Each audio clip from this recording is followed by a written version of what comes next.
second day of the 51st annual conference, and this is session 5th, which is going to be discussed a theme on law and technology, cyber law, cyber crimes. And we have with us for today's session to chair Dr. G.R. Rave, former Joint Secretary, Ministry of Law and Justice, Government of India. He is very soon likely to join this session. Sri Rakesh Maheshwari, VP Government of India, he has joined us. Dr. G.V. Rao, Senior Advocate in Court of India and Vice President of the Indian Society of Law, is also with us. Sri Anuj Agrawal is very soon joining. Dr. Pawan Duggal will take his time and may reach by 10:45 or 11 o'clock. Dr. Parneet Kaur is also joining with us. I would request Rakesh Maheshwari sir to kindly begin with the chairing, also making his presentation on the topic. So, floor is yours, sir. So, thanks a lot.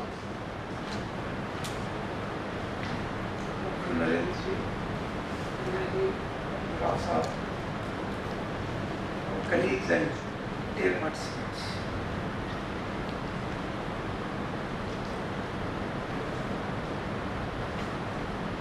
As far as background is concerned, I had been working till March in the Ministry of Electronics and Information Technology as head of cyber law and data governance, and therefore had been dealing with all the subjects relating to administration of the IT Act, blocking of information as per the IT Act under section 69A, regulation of online intermediaries, including social media intermediaries, and of course the topic which I am going to cover today, and that is with respect to the Digital Data Protection Bill.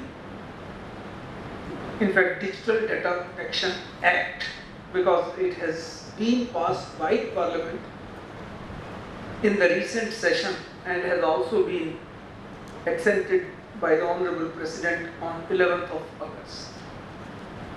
So this is an act like any other activity in the cyber world which is going to impact almost every netizen in the country, and to that extent almost around 80 crore people, and not only 80 crore people but also almost every organization, including the government organizations. Privacy has been declared in this country on 24th of August 2017 by a 9-judge bench of Honorable Supreme Court that privacy is a fundamental right. Now, as soon as privacy is declared as a fundamental right, and in today's scenario when almost everything has gone digital, the level of penetration of internet is going down and is going deeper and deeper. The amount of data which is being collected and the ability of the companies to be able to profile you based on the activities that you perform, particularly because of the mobile, that the importance of this subject of privacy in the digital space has actually substantially gone up. And when I say protection of privacy, it's actually my right to be able to exercise control on the personal data, which is what therefore becomes in a way your ability to protect your privacy. And that is why Government of India, though initiated its efforts to develop a privacy Data Protection Bill way back in 2017 constituted a committee under Justice Shri B.N. Krishna, Justice Sri Krishna, yeah. In 2017 itself, in fact on 31st of July in 2017, about 3 weeks before the Honorable Supreme Court delivered the judgment, the committee which submitted its report in 2018, based on which government moved a bill in the parliament in 2019, November 2019, a joint parliamentary committee was constituted, but because of COVID and other things got delayed. Finally, they were able to submit. Of course, there was reshuffle of the committee members also, because few committee members in the meantime became the ministers, including the chairperson. The committee submitted its report in December 2021 to the parliament, but because of large number of recommendations that were made, and then that's the beauty of the digital world. If you wait for long, once again, the issues are so fast evolving, the technologies are so fast evolving that nothing is like so stable. Lots of recommendations were made by this joint parliamentary committee, which finally led the ministry and the minister to take a call to actually withdraw it and have a new bill prepared. November 2022, a new bill was put up for public consultation, and in August 2023, because this time they did not want to take it to the parliament and they did not want to take it to the standing committee or to the JPC, the bill got through and it has already become a law as of now. Of course, for the law becoming operational, there will be dates which will be declared over a period of time, but because the law has already gone through the parliament, it's a matter of time when it actually becomes operational. And that's why it is important to know as to how, in a way, the rights which have been granted by the Supreme Court to us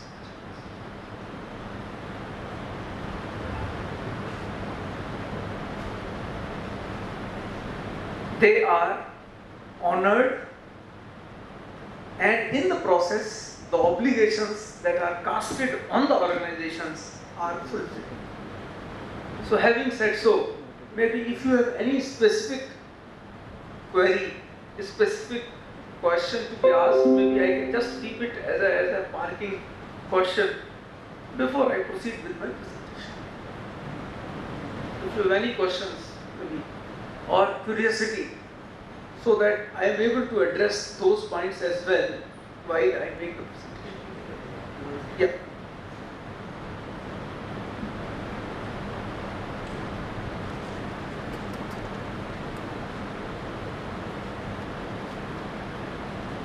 First of all, it's a comprehensive law dealing with data protection, dealing with personal data protection, and ideally dealing with digital personal data protection. Because when it is in paper form, of course privacy still remains important, but the kind of virality which can happen in the digital world is altogether different. The issues are altogether different, and therefore the bill has been, in fact the act has been named as the Digital Data Protection Bill. Digital Data Protection Act. I'm sorry, each time I'm calling it bill because somehow it is still not digestible that within a month it has already become an act of such important nature which impacts everyone. When this act has been, in this particular act, there are almost 50% of the countries, more than 100 countries in the world which have already developed a comprehensive data protection laws, personal data protection laws, and therefore there is nothing new except that maybe the same regime is coming into the country as well. The only difference which Government of India has kept in mind is that, and learning maybe from the various jurisdictions, is that while privacy is definitely important, while honoring of the rights of individuals is very important, it's equally important that the industry, while fulfilling its obligations towards maintaining the data protection, and they are also given an opportunity to be able to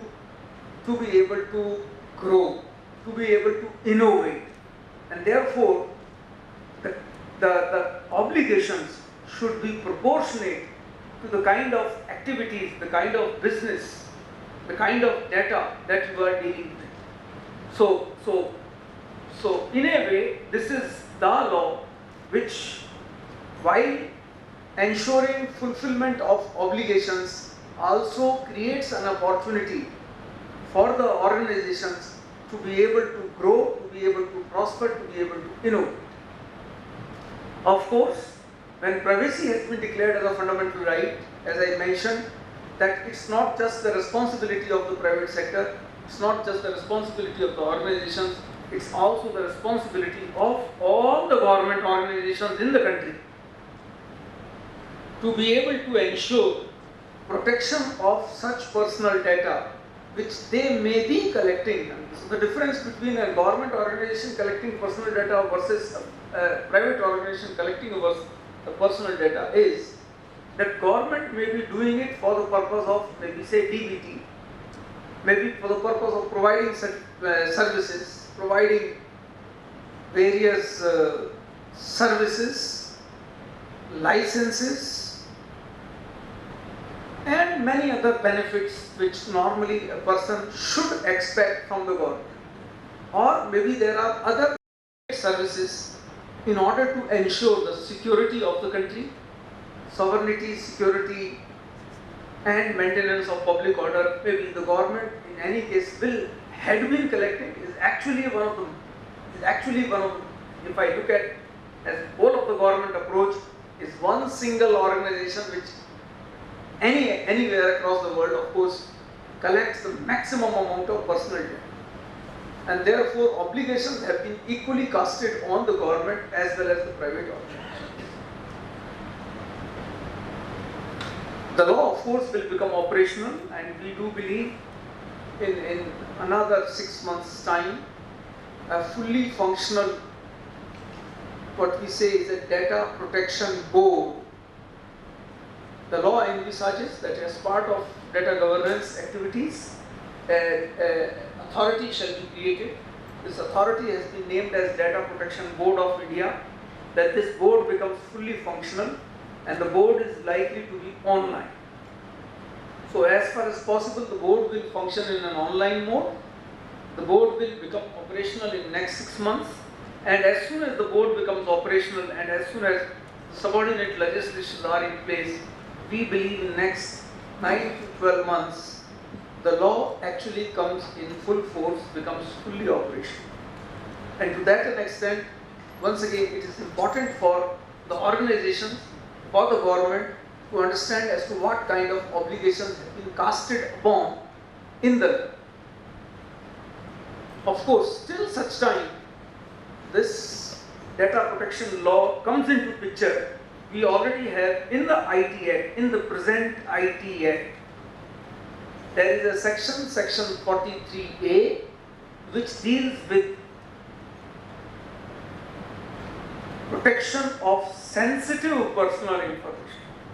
So sensitive personal information, for example, primarily your health data, your biometrics data, your financial data, your sexual preferences, your intersex status, your something which is called as sensitive, something which is called as important to you, which you will not like to reveal to everyone. So protection, processing of that data, protection of that sensitive personal data continues to be in place till such time this new law becomes fully operational.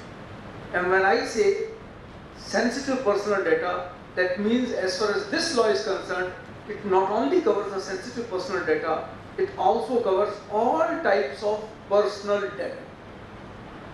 So anything which pertains to you, anything which relates to you, or can be relatable to you, or can be used to identify you, is what is covered in this act. And of course, you have every right to be able to seek information as to what information has been collected by any organization. If you want to seek for correction, updation, or erasure of this information, then you should be able to exercise this right.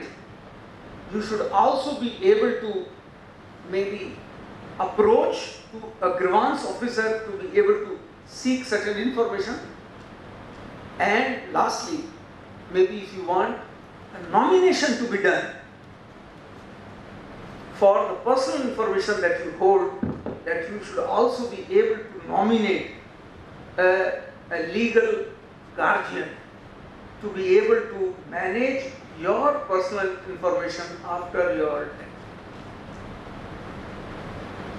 Of course, there is a good amount of data with respect to children. And children by contract, because they cannot enter into the contract, and hence personal data of children have to be protected at a different level, and the law requires that in respect of children or in respect of people who have got disability, it should be the lawful guardian or the parents, as the case may be, to be also included as part of the individual whose data needs to be protected. And thereby not only protecting children's data, but also obligating that no monitoring, no surveillance on children's activity, no targeted ads being delivered to children should happen. So these are some of the things which have happened, and in the meantime, as I mentioned, the existing IT Act, which only deals with sensitive personal data, which only deals with body corporate, continues to be in place. Excellent manner, Rakesh Maheshwari ji. Good morning, Vande Mataram to all of you. My apologies. I came late because I had to come from Greater Noida West in Metro. Yeah, and excellent manner you have put entire aspects of the latest Digital Personal Data Act in a nutshell. And you also try to address the concerns of the privacy, the data, personal data and all that. That's what the Supreme Court judgment in the Puttaswamy case and Aadhaar case, they equated the privacy and personal data to the fundamental right, especially right to life and personal liberty. And coming to the exceptions, can you throw some light on the exemptions given in the Act, especially to the state? It may have personal implications and adverse implications of the privacy of the individual. But forget about the exemptions given to for the purpose of national security and the enforcement agencies like the ED or CBI. उनको काम करना ही है. But other exemptions and also the unchecked data processing by the state and also by the private entities. For example, let us say that one of the gentlemen sitting here has diabetes. He wants, he is fed up with the allopathy, he wants to explore the alternative medicine. He Googles for what is the homeopathy medicine or Ayurvedic medicine, and immediately he wants to, after checking that, he'll go to Facebook to see his status. Immediately he is getting personalized advertisements of homeopathy and Ayurvedic for that purpose, diabetes. So, where is the consent? So these problems, how you this going to address? Yeah. Another thing is the artificial intelligence. The latest disruption happening, whether it is the large language model of the ChatGPT or the Microsoft models or Google models in that, or the generative AI like Midjourney and Stable Diffusion, this is the another one, highly dangerous model. All these are going to take the personal data also, which may be available on the internet, or it may not be in the official website, because whenever in a Meti again your entire personal data available there, but some other place my data is there, and also cloud computing. So how this is going to be tackled? Yeah. So, thank you, sir. So first of all, I wanted to paint a rosy picture, because that's the intent of the law. And then, of course, I realized, of course, I'm not from a legal background, but I did deal with, as I mentioned, the IT Act, and now with the TPDP bill and the Act, and I realized that actually the law is governed by the exceptions in the law.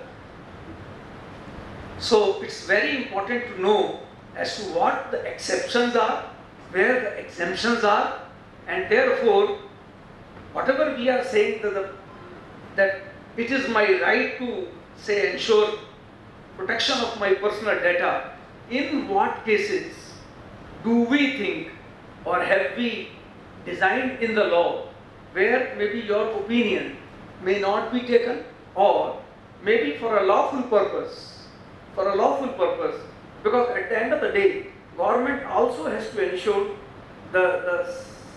not only the safety, security of the people, but also of the nation.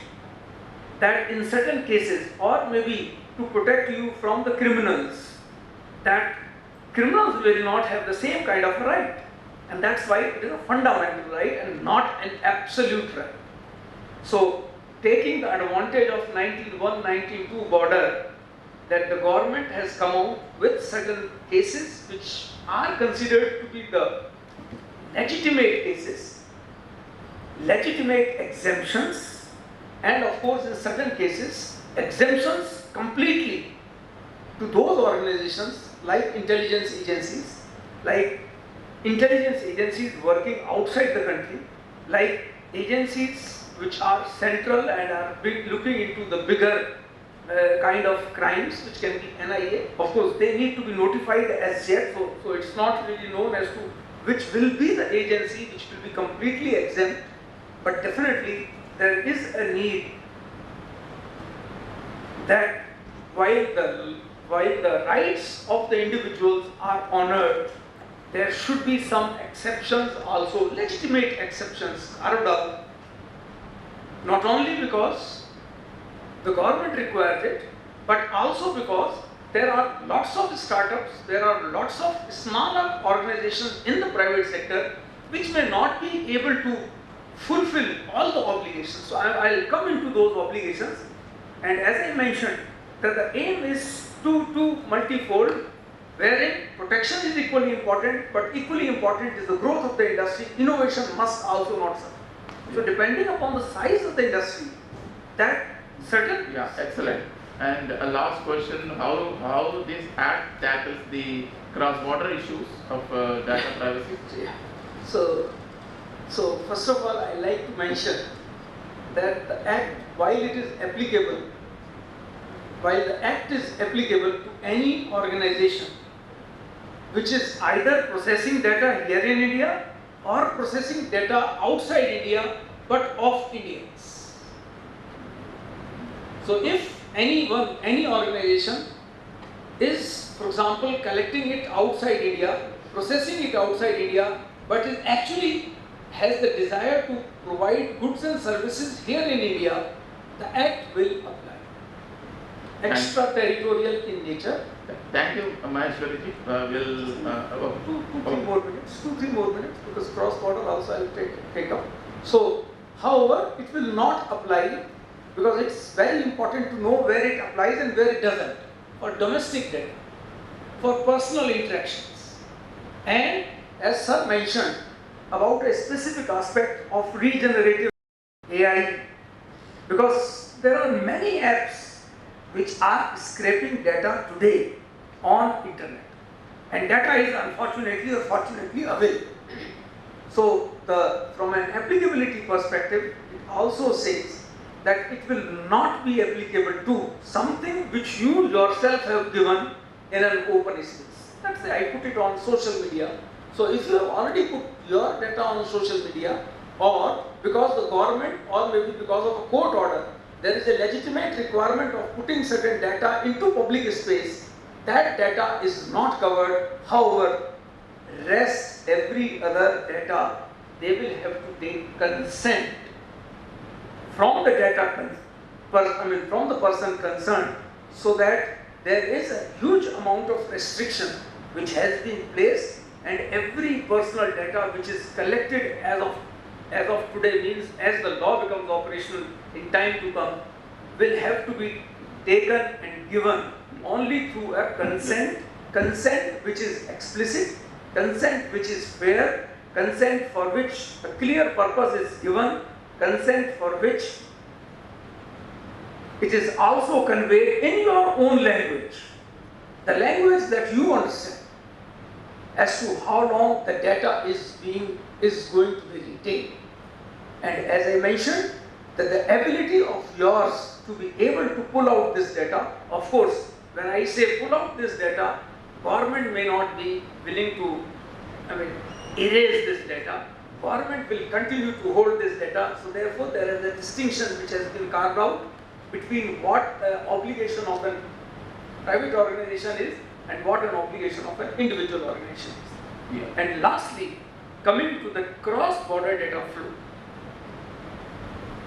in order to ensure that the innovations continue to happen, per se, the Act does provide a free flow of data across the countries, except where, maybe because of geopolitical reasons, the government decides not to share. And second scenario is where maybe a specific sectoral law, for example, RBI requires that financial data, financial transactions, one copy of financial transactions have to be kept in India.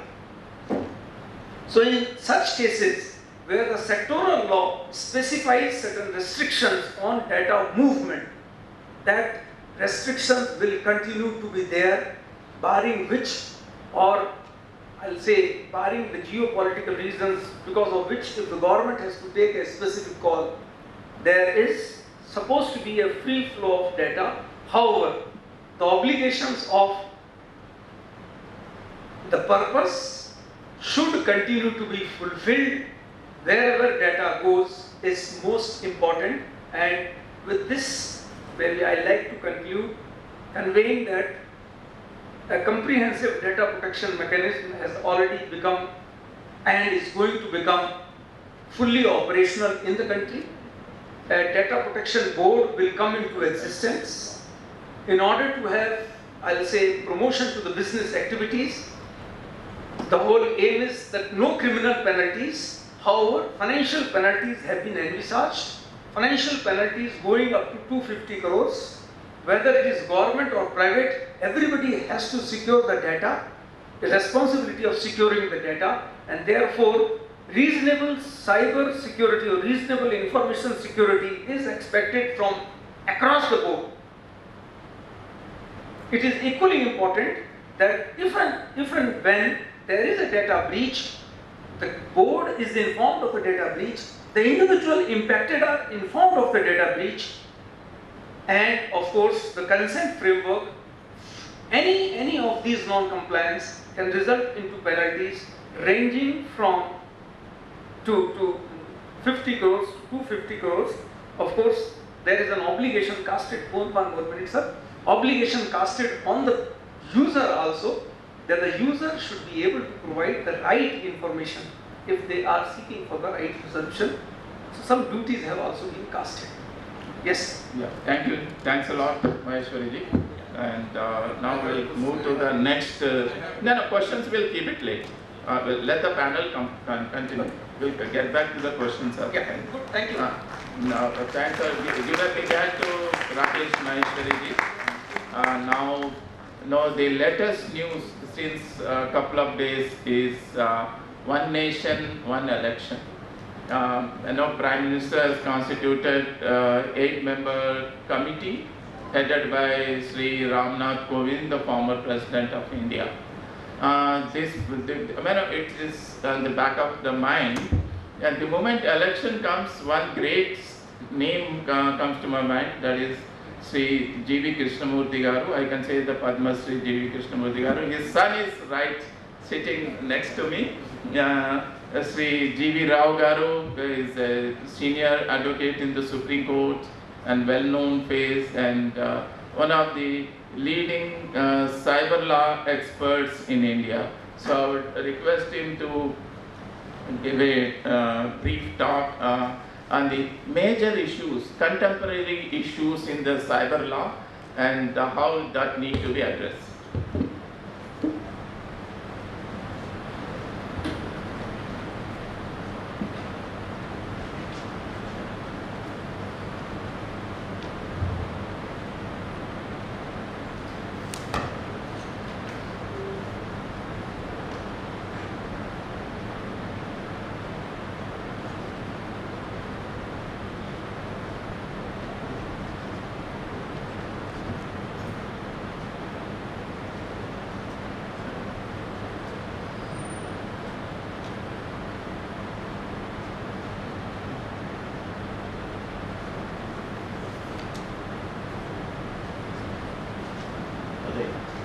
Good morning, everybody. It's a Sunday morning, and a lot of you have come to attend this session. So I will sort of, I have done Mr. Chairman G.R. Raghavendra and Aishwari ji and Anuj, and of course Parineet, all of you, happy to share this panel with you, and happy to be here to make my presentation before all of you. And I believe it is being watched by others also online. So I will just make an effort to sort of give you a brief preview of the international perspectives of cyber laws, as I have sort of, I have researched and looked at the whole subject for this morning's discussion.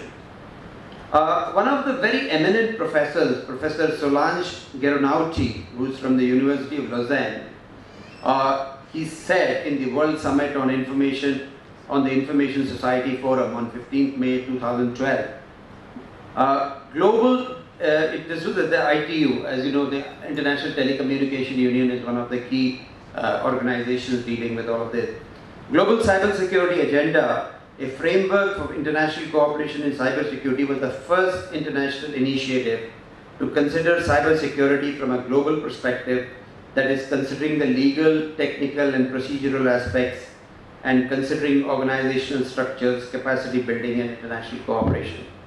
Now, just to give you a brief perspective of how international law has traveled since the time Hugo Grotius wrote his celebrated works of Mare Liberum and the De Jure Bella Pacts of 1609 and 1625, which is supposed to be the basis of international law, till the United Nations came into existence in 1945.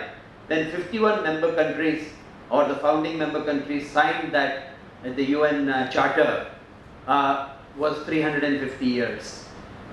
Now compare that with the father of the internet, Winton Gray Cerf, who's supposed to have invented the internet in 1976.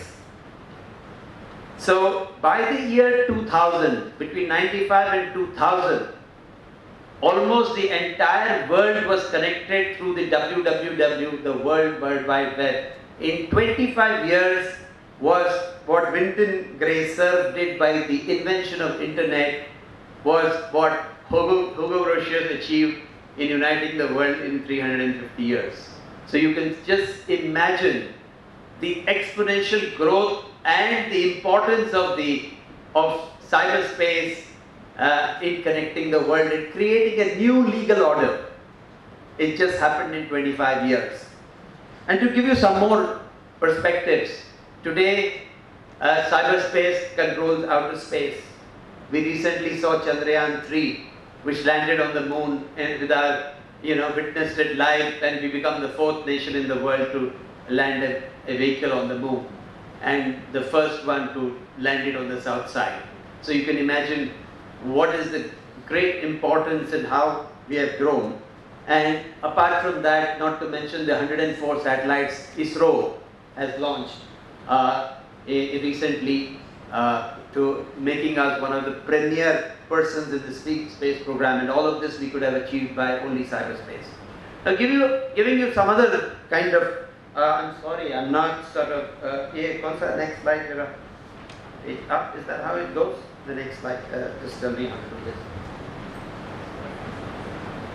This one, right? Yeah.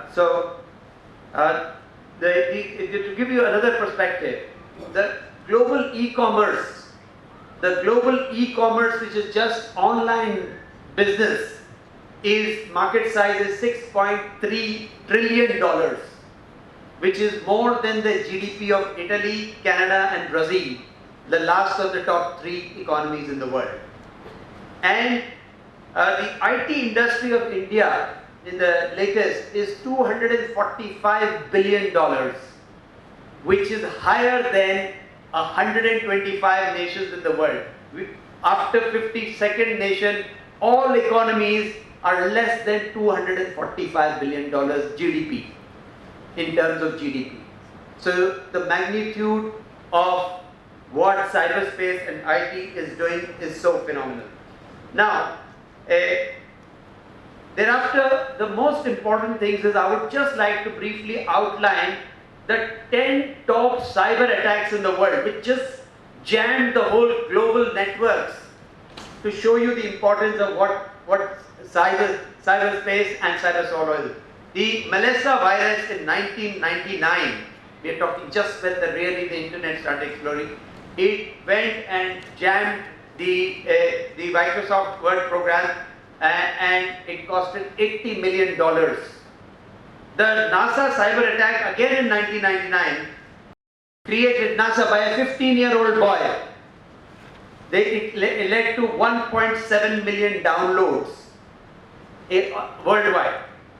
The 2007 Estonia cyber attack shut down 58 Estonian websites. The mafia boy, which is caused $1 billion in damages, was by a 15-year-old student who created a malware. And then the Adobe cyber attack of 2013, it took away data of 2.9 million users and compromised personal data of 38 million users across the world. And the 2014 of Yahoo attack was one of the big, and again 500 million accounts were compromised. Similarly, the Ukrainian grid attack, it shut down the thing.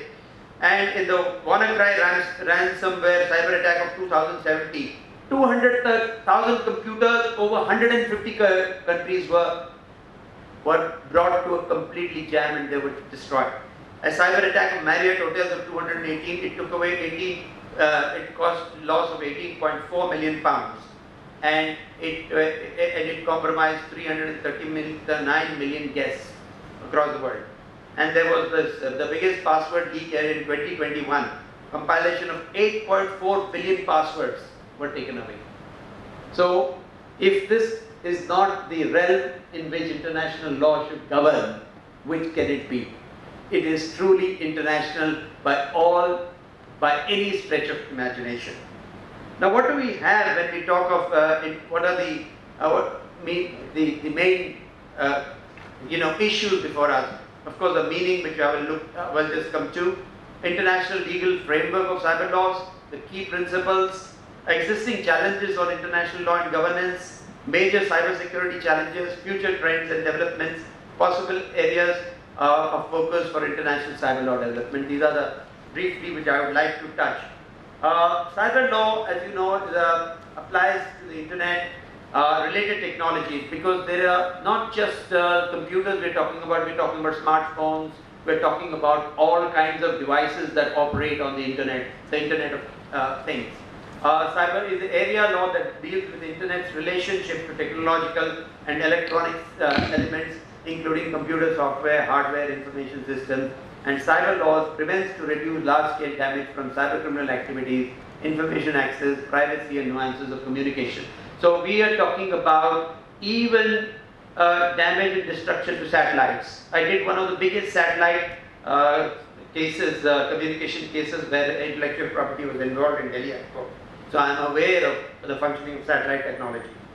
Now, the other things that are intellectual property is a very big issue, and freedom of speech. Just like there are various points of view in debating of freedom of speech, which I'll come to, or the libertarian approach and all of that. So it's related to websites, email, computers, cell phone, software and hardware, and data storage. Now, the international legal framework, how did it develop, or the whole gamut of how people are debating this issue across? The Council of Europe's Convention on Cybercrimes, 2001, the Shanghai Cooperation Organization, Shanghai Convention on Combating Terrorism and Separatism and Extremism way back in 2001, the OECD Policy Guidance on Online Identity Theft 2008, the Shanghai Cooperation, I think again is the same thing, cooperation in the field of information security. Then the League of Arab States Convention on Combating Information Technology Offenses of 2010, the HIPCAR, which is the harmonizing of the ICT policies, legislation and regulatory procedures in the Caribbean.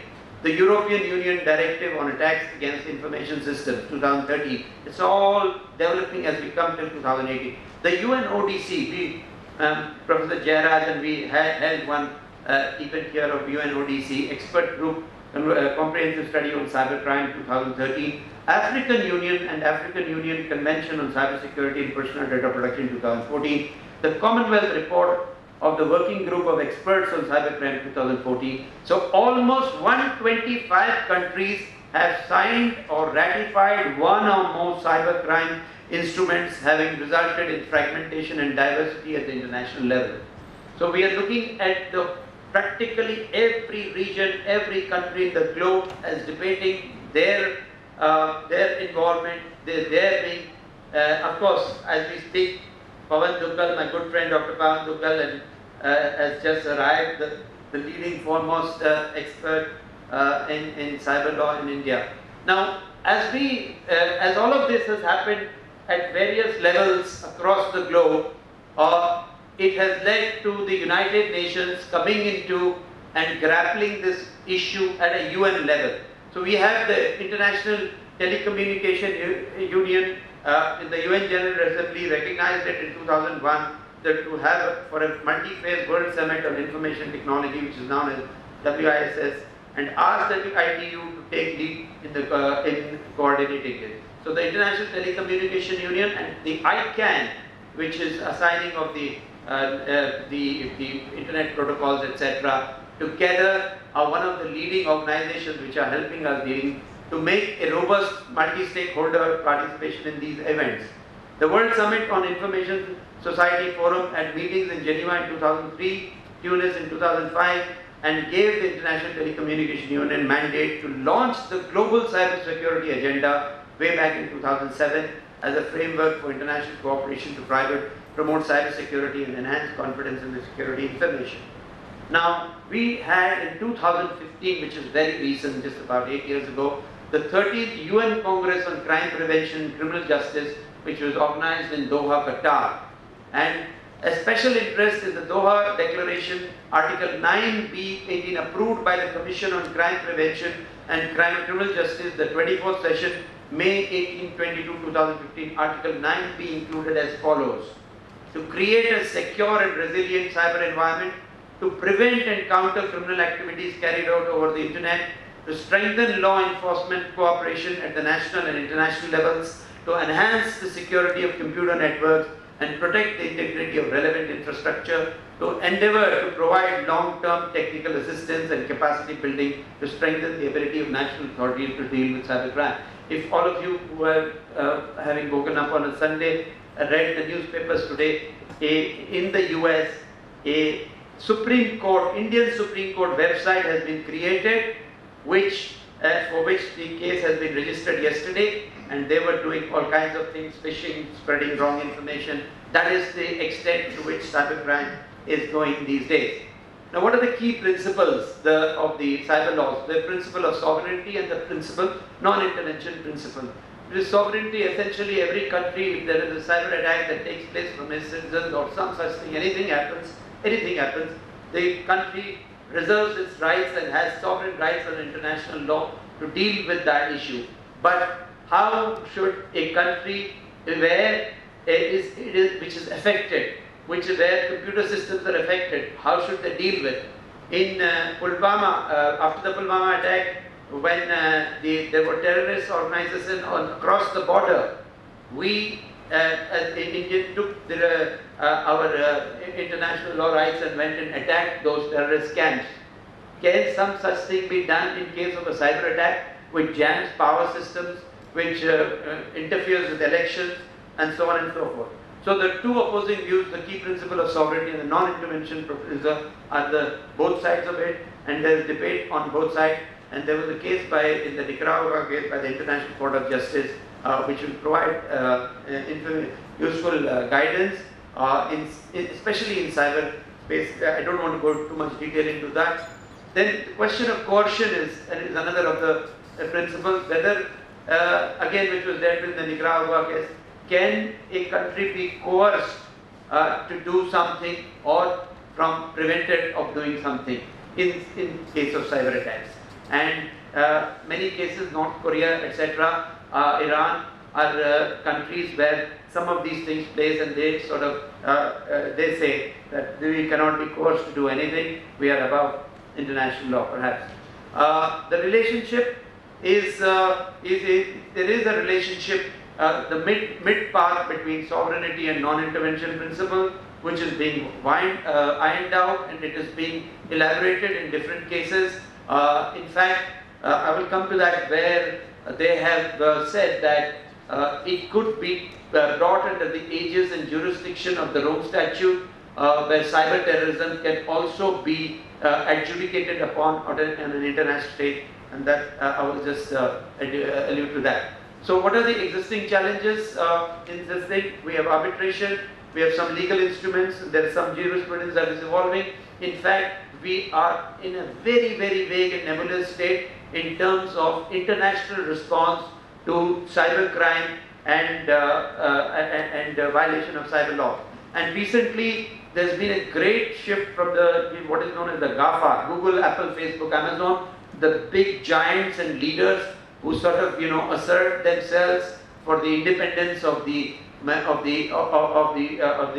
world, of the cyberspace, of the functioning of e-commerce, and all of that is coming, that requires to be addressed, because these people control the most of the cyberspace. If you look at it, some of you must have searched Google. Look at the power of Google, how much it impacts the whole internet world, or Apple, or Facebook. Facebook is one of the widest things, and there's so much, everybody's on Facebook. Every UN institution is on Facebook, World Bank, name it. Look at the power and reach they have. So they have the right to adduce their own independence and say we are independent bodies. I will wind up in about a few minutes. I'm sorry we'll get screens put behind, a little behind technology, sir, but soon you will have screens for the those who are another 2 minutes. Another 2 minutes, absolutely. So I won't go. So there is now the challenges: ransomware attacks, cybersecurity reporting, the crime, artificial intelligence, which probably Praneeth will metaverse. Metaverse is mind-boggling.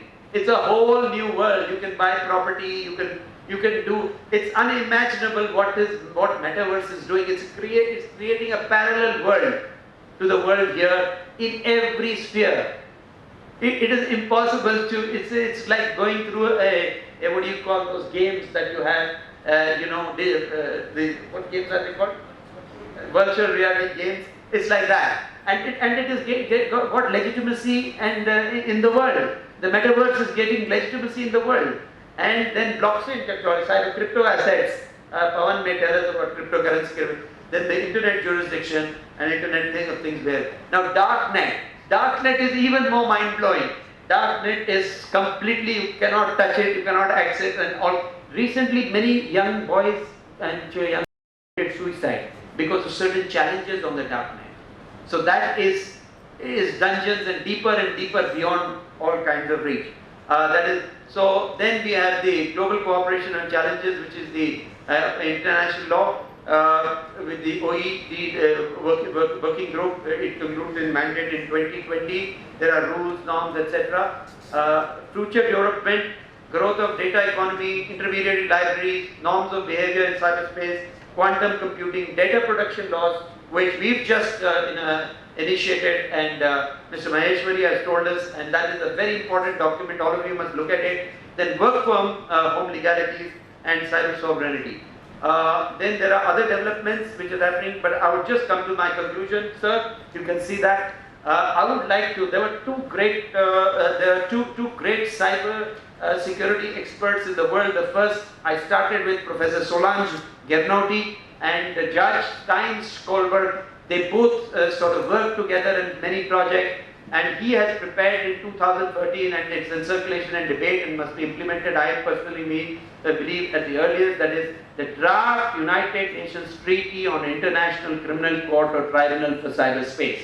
This is currently there. It was in 2015 that Judge Stein, the leading cybersecurity expert in the world, according to me, along with Professor Solange Gernauty, has circulated this draft. He has published widely now. Who is Judge Stein Skolberg? He has published widely on computer crime, cybercrime legislation, in addition to court technology issues. He was appointed by the National Center for State Courts in the United States as a member of the International Think Tank on Global Court Technology from 1990 to 2001. Judge was in 2007 and 8 appointed by the ITU, which is the leading premier organization dealing with the International Telecommunication Union in Geneva, as the chairman of global high-level experts group on cybersecurity, including almost 100 experts from the world. He is a primer cybersecurity expert. So therefore, I advocate and support the draft United Nations Treaty on International Criminal Court or Tribunal for Cyberspace. And I would urge all of you, if you have not seen it, and young students, to go and see the profile of Judge Stein Skolberg. There, every year, on every topic, on everything that you have on cyber laws and cyber security and cyber terrorism, all of which has been published by Judge Skolberg, and he's prepared this draft. The draft we can go through on another occasion. Thank you very much.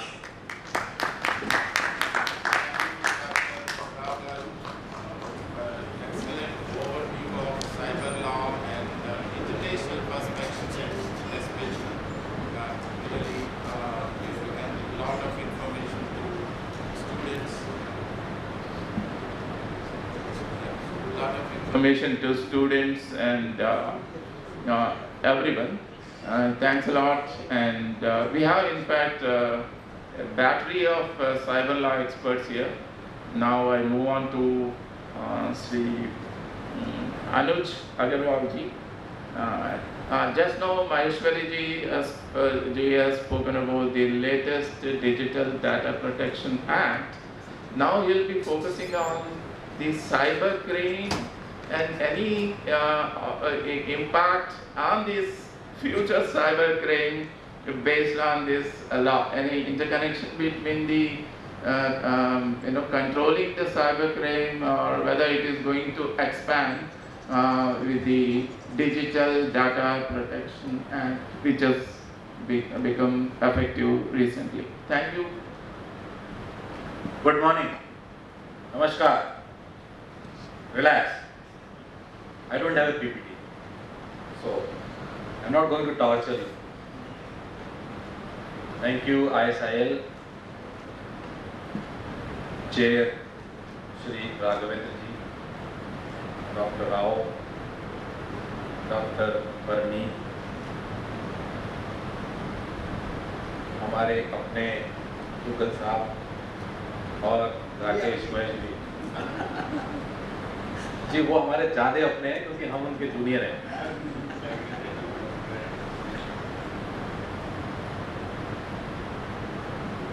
मैं बहुत संक्षिप्त में, short में, I'll just do a little dialogue with you. No lecture. When you go out, moving around, what is more important or the most important item you feel you have in your possession? Wallet? Yes. Cell phone. Phone. So the young generation. Yes, phone. Why? See, it's very easy to say something because you know that is the expected answer. But why? Today we can. Because I tell you, somebody near and dear called me, Bhaiya, I have lost my phone, iPhone, which is I think 1 lakh plus, and I felt immediately very sorry. I said, no, don't worry, oh, tell me the location, I'll call up police and I'll try to. She was not interested. I said, अरे 1 लाख रुपए का phone गुम गया और बच्चे को कोई चिंता ही नहीं है. But then I inquired, भाई फिर मुझे क्यों फोन किया? वो डेटा डिलीट करने का क्या ऑप्शन है उसमें? Can you help me do it? I said that 1 lakh rupees phone is immaterial. नहीं. और उसमें क्या डेटा है तुम्हारा? वो फोटो है, मेरे वीडियो है, मेरे कॉन्टैक्ट्स हैं, मेरे चैट्स हैं. ठीक है. Contact I know everybody knows में, दोबारा फोन करके पूछ लेंगे. नहीं, वीडियोज हैं, अरे भूल जाओ पुराने वीडियोज को, दोबारा फिर बन जाएंगे. No. Today's life, fact is, and especially if I talk about the young generation, and I belong to the old generation, of course, sufficiently old. The important thing in life is data. So this new act, which was long awaited after the Puttaswamy judgment, has come. Now one thing which I have liked very much about this act, that for the first time in our country, a law has mandated cyber security. So far, there was no legal mandate to have cyber security in your organization. But for the first time, the law has given a mandate that you will have to have the cyber security. Because if you want to protect personal data, digital personal data, what is the method? How to do it? So far we have understood that there is a law, there is a need, there is an international requirement, there are conventions, there are local laws in 100 countries and so on and so forth. But the question is, at the end of the day, if I as an organization, if ISIL as an organization wants to protect the personal data, then how to do it? Until and unless you have cyber security in place. But if there is no legal mandate, why do I do it? अगर जरूरत नहीं है तो मैं क्यों करूँगा? मैं income tax क्यों देता हूँ? क्योंकि इनकम टैक्स वाले मेरे घर पर आ जाएंगे, रेड कर देंगे, अरेस्ट कर लेंगे, पेनाल्टी डाल देंगे, वगैरह वगैरह. अदरवाइज खुद तो नहीं देते ना कोई. अगर ऐसा नहीं हो, कोई पेनल कॉन्सिक्वेंसेस नहीं हो, तो क्या हम इनकम टैक्स देंगे? नहीं देंगे. हम पड़ोसी को क्यों नहीं पीटते हैं? क्योंकि पुलिस आएगी, वो हमको पीटेगी. That is the only reason. Otherwise, we all feel like fighting with the neighbors. अक्सर हो भी जाता है कभी कभी. अच्छा, कितने लोग पड़ोसी से लड़ चुके हैं, जरा ये बताएं. आप सब लोग झूठे हैं. ये तो हमारा फेवरेट पास टाइम है. घर में भी लड़ना, पड़ोसी से लड़ना, ऑफिस में लड़ना. It's very human. हमने शास्त्रों में भी पढ़ा है, वहां भी लड़ाइयाँ हुई हैं. तो इसमें कोई खास बात, थोड़ा ईमानदार रखिए अपने आप में. क्या बी अ लिटिल चाइल्डिश. इतना सीरियस होने की जरूरत क्या है? सेमिनार में कहीं नहीं लिखा है कि आपको सीरियस होना है. सब्जेक्ट सुनना है, ये तो ठीक है, बट इसमें ये कहीं नहीं लिखा. तो मैंने इसीलिए दोबारा पढ़ा कि ऐसा तो नहीं लिखा है कि केवल सीरियस बात करना है. You cannot do anything light-hearted, right? So, looking at the law, 2U, which is the definition, personal data breach. It says accidental disclosure. acquisition, sharing, use, alteration, destruction or loss of access to personal data. That is all going to happen if you do not have the cyber security in place. Is that correct or no? Why something accidental will happen? Because you have not prevented that accident. आपकी गाड़ी का accident कब होगा? जब आपके break ठीक से काम नहीं कर रहे हैं, आपको ठीक से चलाना नहीं आती है, and things like that. You are not attentive, इधर उधर ज़्यादा देख रहे हैं, G20 का बोर्ड देख रहे हैं, नया नया लोटस लगा हुआ है, कोई फव्वारा देख रहे हैं, उसके पीछे कोई अच्छा सा मुराल बना हुआ है, उसको देख रहे हैं. So they have defined the possibilities how it will happen, and then in the law itself there is a mandate. If I go back to section 8, and thanks to Rakesh ji and his team, 8.4, data fiduciaries shall implement appropriate technical and organizational measures to ensure effective observance of the provisions of this Act and the rules made thereunder.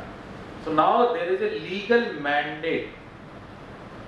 It is no more a luxury, it is no more a discretion, it is no more कर लेंगे, देख लेंगे, हो जाएगा. No, you will have to do it, because anything and everything which is prescribed in the Act, if you are not doing and leading to data breach, 50 crores or 250 crores, 250 crores sufficient है. बताएं, is it a good money to be lost by an organization like Google? क्या फर्क पड़ता है? की फर्क पड़ता है? But this 250 crore is for each and every instance. ऐसा नहीं है कि साल में एक बार 250 करोड़ हो गया तो उसके बाद दोबारा आपके खिलाफ कंप्लेंट नहीं हो सकती. ये रोड वाला पर्ची नहीं है कि एक बार आपने सुबह 100 रुपए का चालान कटवा लिया, फिर आपको कोई पुलिस वाला रोकता है, आपने वो पर्ची दिखा दी कि सुबह चालान कट चुका है, वो आपके साथ सिंपैथी रखता है, अच्छा चलो ठीक है आता हूँ, वो बार दोबारा भी चालान काट सकता है. ऐसा नहीं है कि दिन में एक बार किसी को आपने ठोक दिया तो फिर दिन भर का लाइसेंस मिल गया, आप जितने लोगों को चाहो एक्सीडेंट कर दो. ऐसा नहीं है, ये ऐसा है. So this 250 crore is for each and every instance. अगर 10,000 लोगों का डेटा ब्रीच हुआ है तो क्या हो सकता है? 10,000 multiplied by 250 crore. This is my understanding. Experts, they will probably have a better idea. So this 250 crore is a good amount. 50 crore is also a good amount, because the kind of data these people, these data holders, the data colonizers are having in millions and zillions. So each time, each instance, for each person, if they are paying 50 crores to the government, वो जो हम सबको 15 लाख मिलने वाला था वो जल्दी पूरा होता है. वो मुझे लगता है कि उसका कहीं से इससे कनेक्शन है. That connect is there, right? Data fiduciary shall protect personal data in its possession or under its control, including in respect of any processing undertaken by it or on its behalf by its possessor, by taking reasonable security safeguards to prevent personal data breach. Very, very clear. And I asked the minister during interaction, sir, what is the security standards? He said, we are not prescriptive. So whatever measure you take, we will always say, no, no, no, that is not sufficient. So 50 crore तो देना ही देना है. So consultants, बल्ले बल्ले, I am there. थोड़ा अभी हंसी आ रहा है, अच्छा लग रहा है. And government, बल्ले बल्ले, because all that money is going to the consolidated fund. And Google, no problem. They will start charging you. So everybody is going to happy. हमारा GDP का growth इससे बढ़ेगा. डेटा प्रोटेक्शन भी होगा और GDP का ग्रोथ भी क्या हो, बढ़ेगा या नहीं बढ़ेगा? I am an economist also, right? Then significant data fiduciary, additional cyber security measures, additional, because they are significant in nature, they will have to get an independent data auditor to audit their practices and a periodic data protection impact assessment. Fantastic. From the cyber security perspective, this act was much awaited, that we have now got a very robust legal framework in place for each and every organization, because under section 8456, whatever is the obligation is on all data fiduciaries, whether small, whether big, except exceptions in the government sector, which Mr. Maheshwari very rightly pointed out. Everybody has to protect the personal data of the consumers, and they have very well covered data breach as accidental. भैया गलती से हो गया, no, ये नहीं चलेगा, because that accidental is already part of the definition. So there is no escape. Is it good or not so good? क्या लगता है आपको? अगर आप गूगल में काम करते हैं, नहीं ये तो कुछ ठीक नहीं है, बट अगर आप गूगल में काम नहीं करते हैं, नहीं नहीं बहुत अच्छा किया. Thank you very much. Thank you, Ji. Thanks, Mr. Anuj Agarwal, for excellently explaining and putting confidence among the participants here in this conference hall that the new Digital Data Protection Act does protect the personal data, especially the way you explain the role and responsibilities of the data fiduciaries, very important, and also the remedies for any breach of privacy, personal data. You explained about imposition of rupees 50 to 250 crores. That's very important. And now we move to the another cyber law diggers, Dr. Pawan Dugal. You're all aware about his contribution to this subject matter, and he'll be speaking on issues and challenges in the legal regime of cybercrime, especially the most exponential disruptive technologies are coming. Instead of utilizing these technologies for public good and entertainment and enhancing the knowledge, and there are unscrupulous and criminal attitude, with criminal attitude, people creating havoc in our lives. By mistake, you click on any link you get on WhatsApp or the messenger, phone messenger, you're finished. Dr. Dugal. Thank you, Mr. Chairperson, distinguished panelists, ladies and gentlemen. 2 days back, the Japanese cyber security agency found out that they were effectively breached by some Chinese hackers for the last 9 months, and they still had not come to know the truth. And consequently, they woke up, they acknowledged that we have been breached for the last 9 months, so let's start focusing again on cyber security.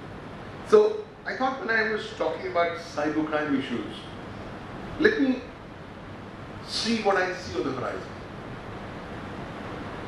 Everybody uses ChatGPT. A number of you also use GPT-4. GPT-4 is more paid, is more effective, but then that opens up a Pandora's box for cyber criminals, because they are able to use GPT-4 for a variety of purposes. Now, what the ChatGPT is free. The only problem is it only has data up to September 2021. But no problem, that's still a humongous volume of human wisdom out there, and that can be analyzed by the machine for purposes of committing various cyber crimes.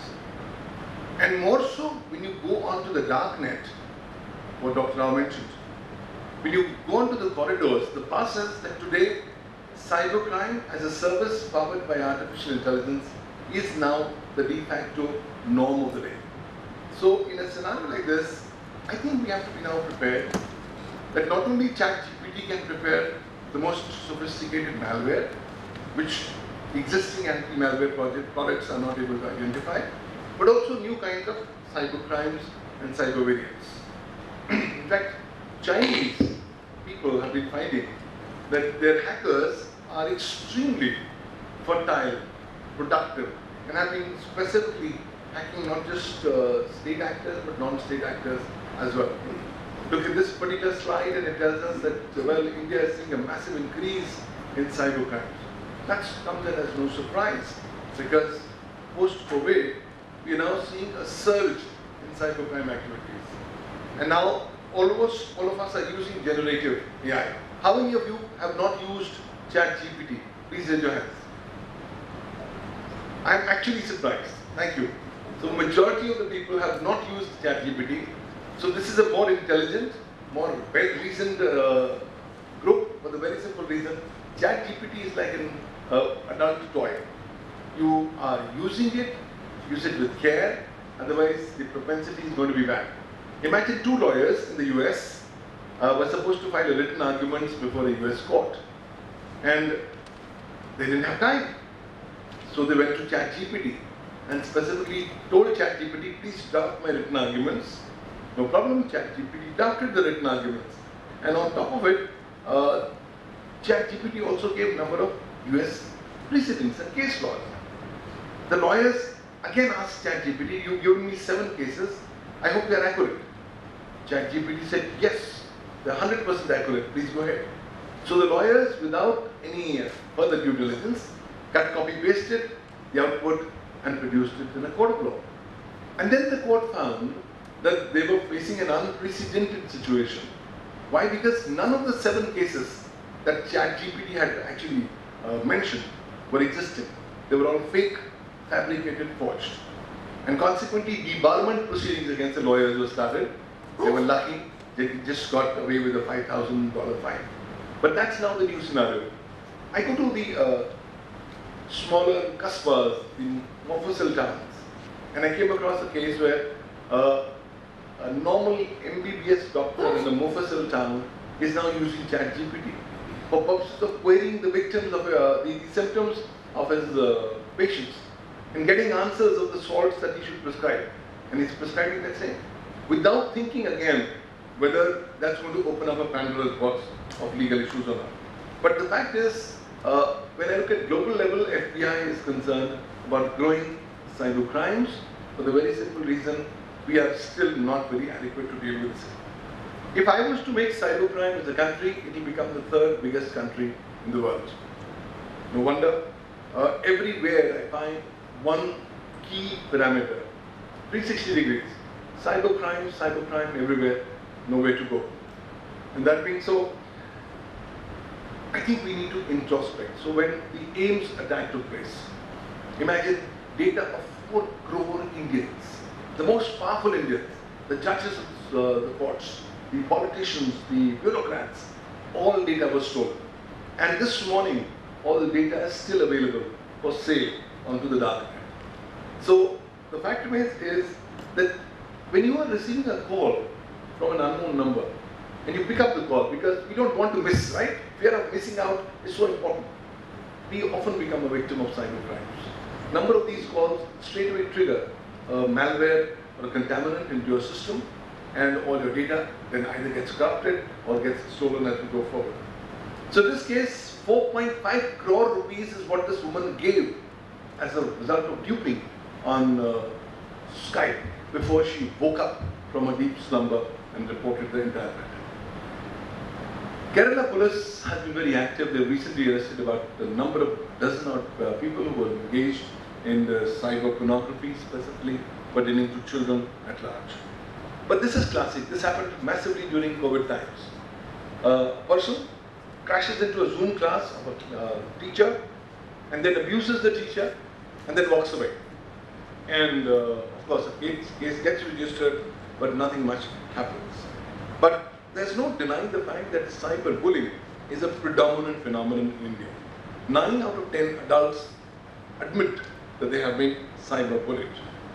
Further, we find that activities with criminal intentions are focused on social media platforms, whether it's Instagram, whether it's any other platform, and now sextortion has become very common. You don't even need to strip in order to become a victim of extortion attack. They will, somebody will call you up and ask you to call on a video call. You'll pick up the call. All they require is about 4 to 5 seconds of your video. That's all, normal video. And then they use that using a deep fake for the purposes of generating your obscene video. And then blackmailing you, saying we've got your obscene content. If you don't give me money, I'm going to circulate it to your friends or family. So this has gone to now such an extent that even parents who have lost their children, they are now getting threats that we are going to release the nude photographs and the nude videos of your dead children if you don't pay us. So see the kind of ramifications of how things are happening as we go forward. There's, broadly speaking, all kinds of cyber attacks happening globally, and these cyber attacks are a manifestation of various kinds of cyber crimes. India becomes already the 7th most breached country in the world. So if you think we are safe, you really need to wake up. The alarm signals of the growing cyber attacks tell me one thing, and which is that India is losing and bleeding as a nation, and we are not alone.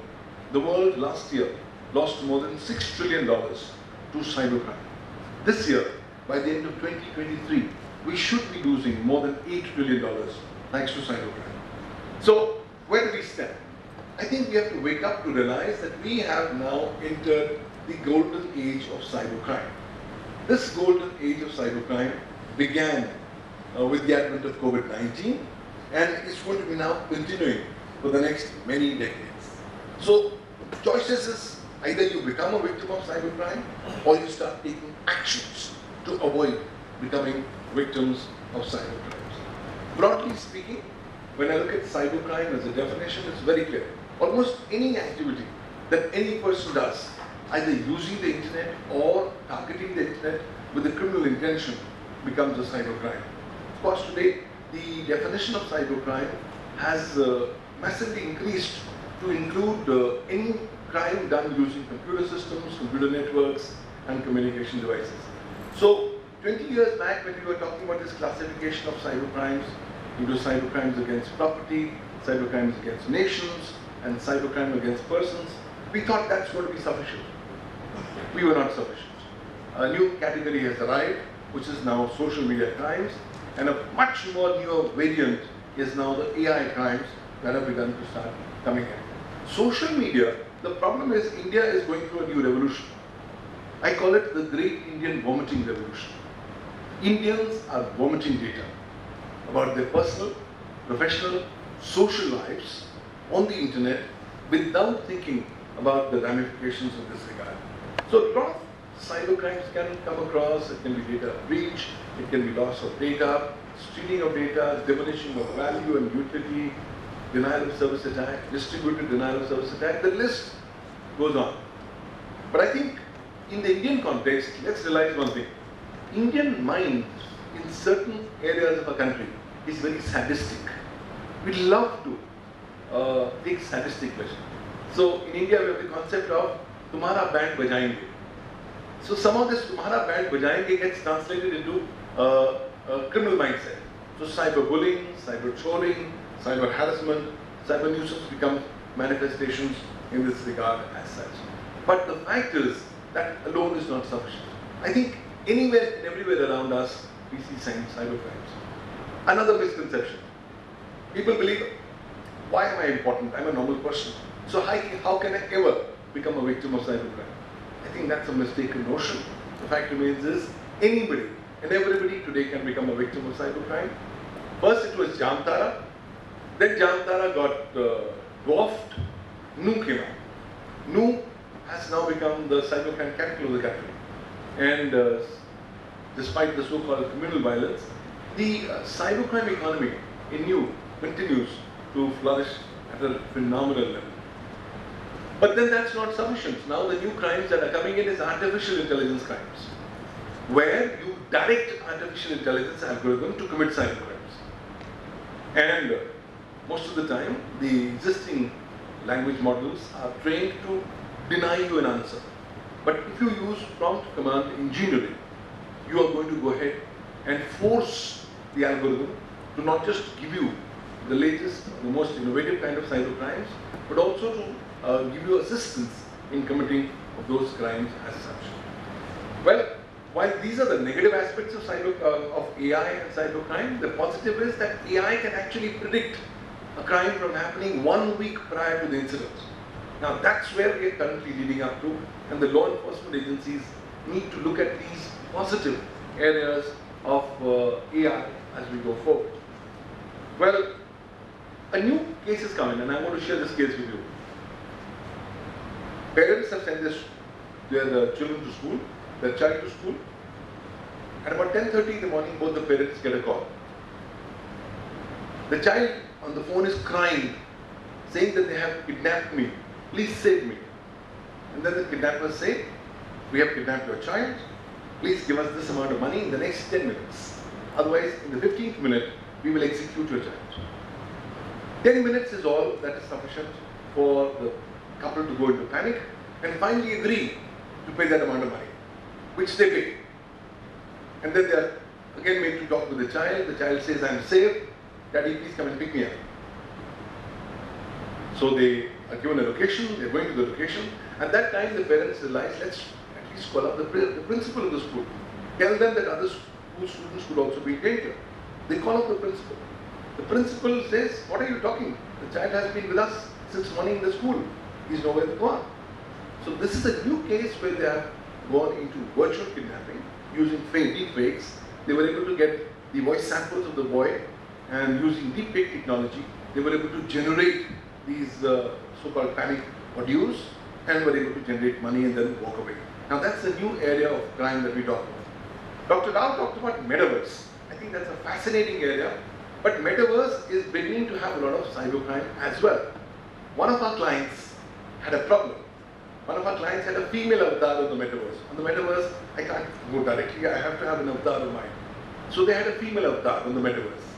That female avatar of the metaverse got digitally raped by a male avatar of somebody else on the metaverse. And that being so, our client was livid. He wanted us to file charges of digital rape. But the problem is the concept of digital rape is non-existent under Indian law. So we've gone under the normal tampering laws of the country.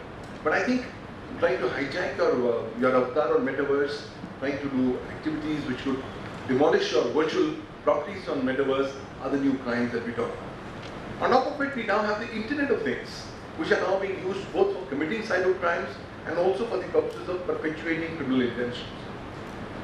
But this is a double-edged sword. How many of you use these Alexas or the Echoes of the world in your house?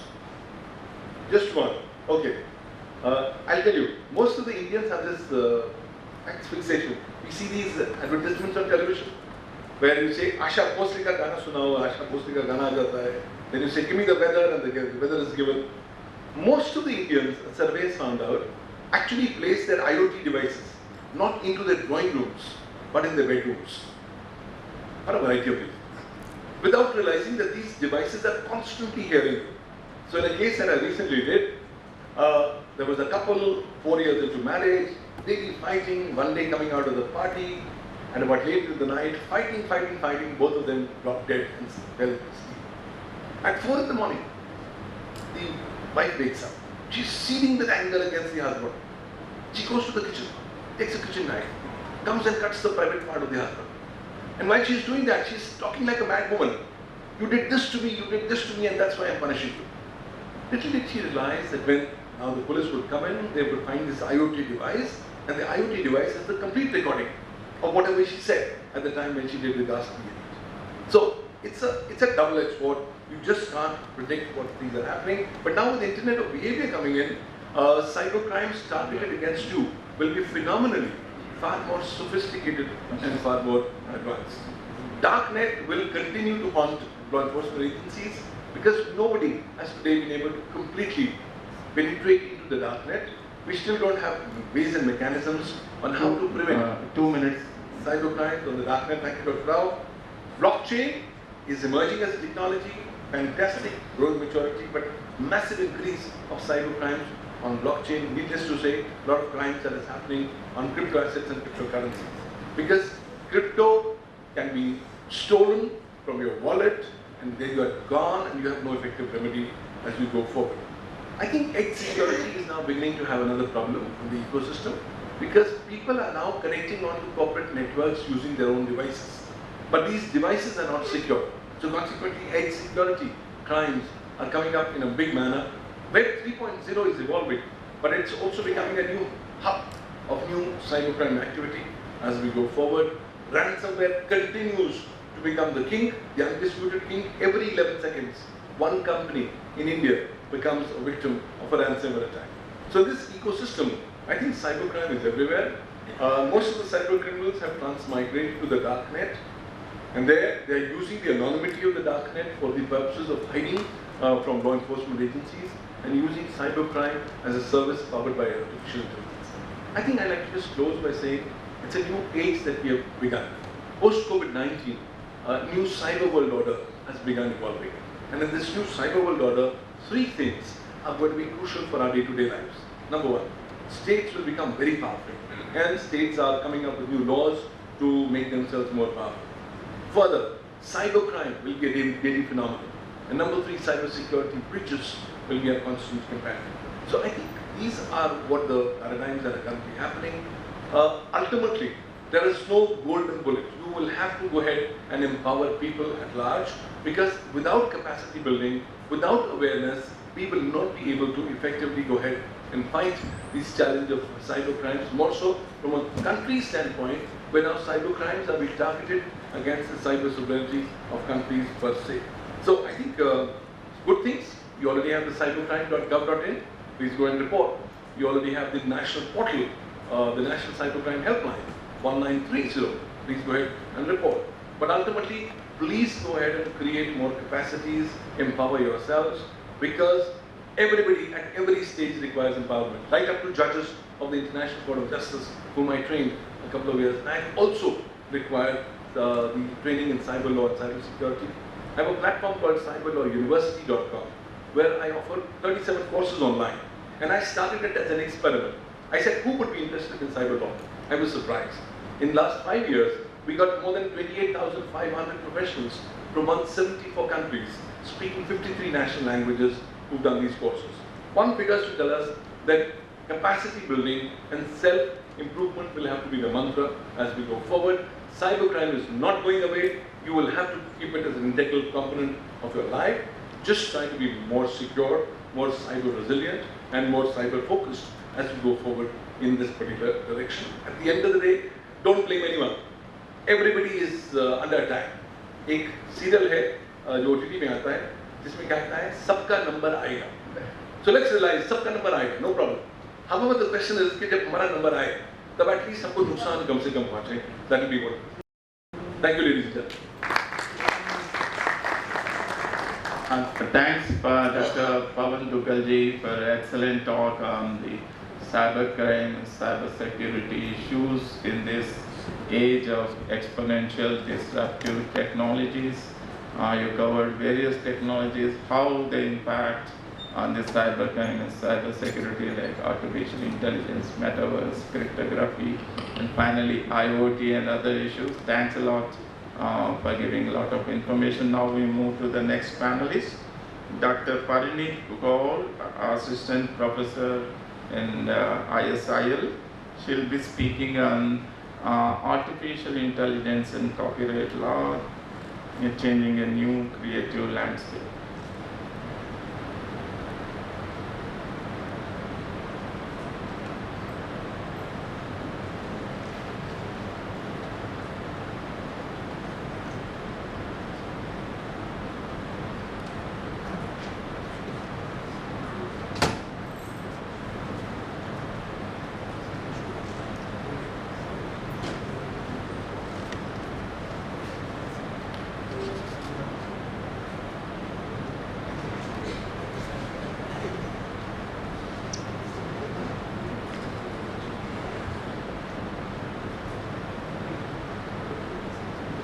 Good morning, everyone. Good morning, Chair, panelists on the dais, and everyone off the dais. So I think the tone of the session has been quite set, and the previous speaker, Dr. Dugal, has already started about talking about artificial intelligence and its implication, positive effects, negative effects, and I am going into a dangerous territory because the chair is an authority of AI and copyright. So, sir, I want you to bear with me. So, am I discussing today on artificial intelligence and copyright law? So, as you see that technology is embedded in our daily lives now. We are not living without technology, as sir mentioned about Alexa and Siri. When you give them command, you can give them command to shut down your AC, open the doors, switch on the AC and everything. So what is artificial intelligence? So because the concept has to be really clear, and then we can only move on to see whether the interface between copyright is valid or not. So what is artificial intelligence is, it's a simulation of human intelligence into a computer machine so that it can act like a human. So basically throughout my presentation, I would deal with how much of intervention of a human is required for these machines to be effective, or whether they are working autonomously and what should protection be there. So it is a field of computer science, artificial intelligence, and is responsible for making machines intelligent enough so that they can take decisions like we humans do. So if you see on the screen, there's a car by Google which is a self-driving car, and it is a form of artificial intelligence, very broadly speaking. I'm not going into the categories right now, but it is a self-driving car by Google, which Google has launched, and AI has various uses in various sectors. Okay, it's not limited to, if I say only education sector, or if I say only to the manufacturing sector, the uses are numerous. So if you see, AI drives our digital and technological transformation across every sector so that our lives are easier. So if you go into the categories of AI, there are three broad categories of AI, which is artificial narrow intelligence, artificial general intelligence, and artificial super intelligence. And if you see in the diagram, I have colored the other two as different categories because we have not reached that space yet. Already we are progressing in that stage, but we have not reached that space. So artificial narrow intelligence is basically a specific type of AI in which learning algorithm is designed to perform a single task, okay, and without any human assistance.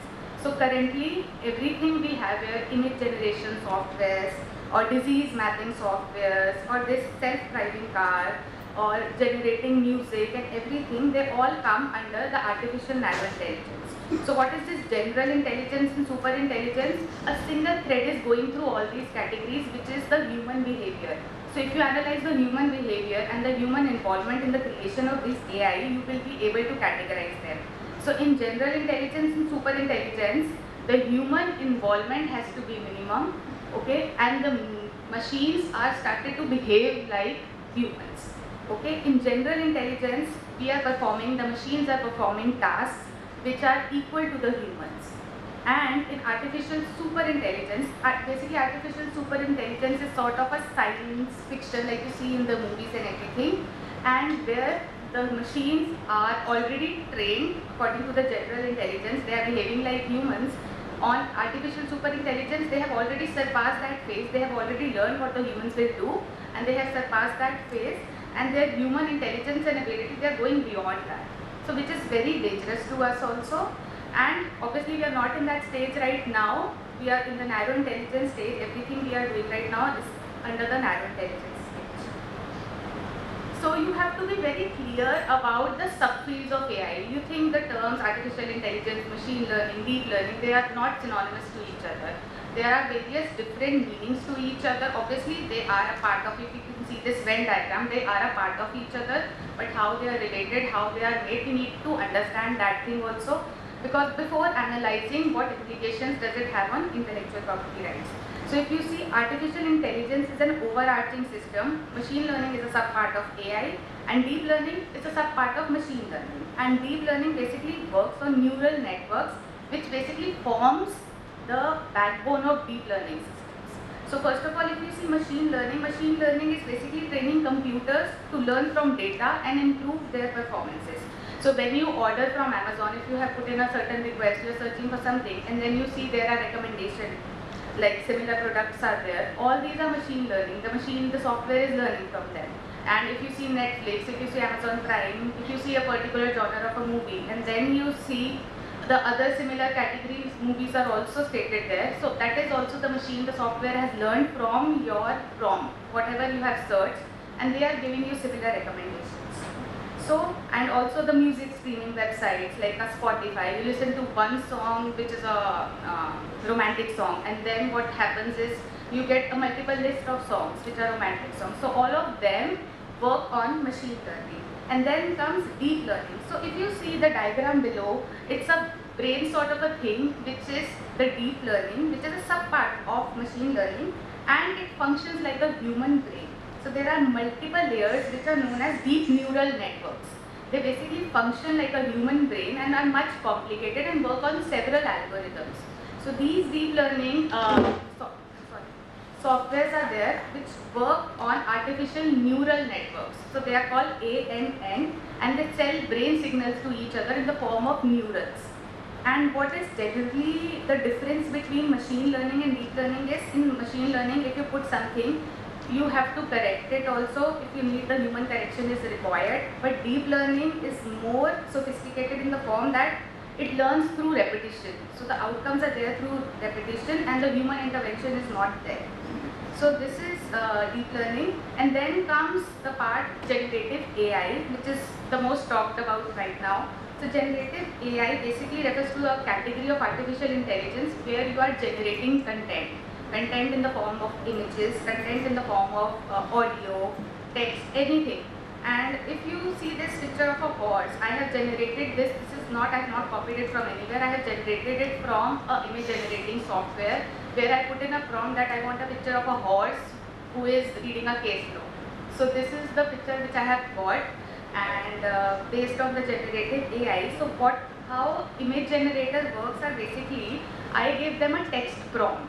In the search icon, what I write is known as a prompt. I give them a text prompt, and what image is generated is here.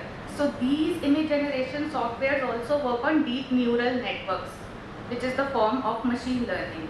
So deep neural networks, basically we feed data into them, we feed various texts into them, we feed various pictures to them, and that they analyze within the brain-like structure to get these images. So these are how the AI image generators work.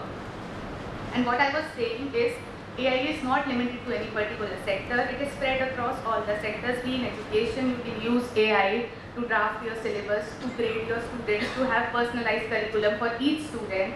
Then in the media and entertainment industry for basically generating songs, music, writing scripts, designing sets.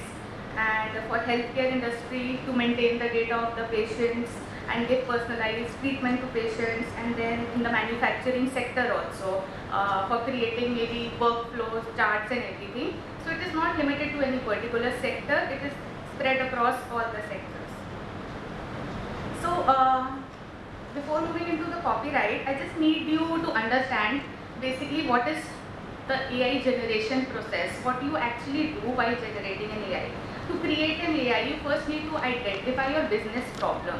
So what is your problem, because on the basis of that only you will collect your data and do everything.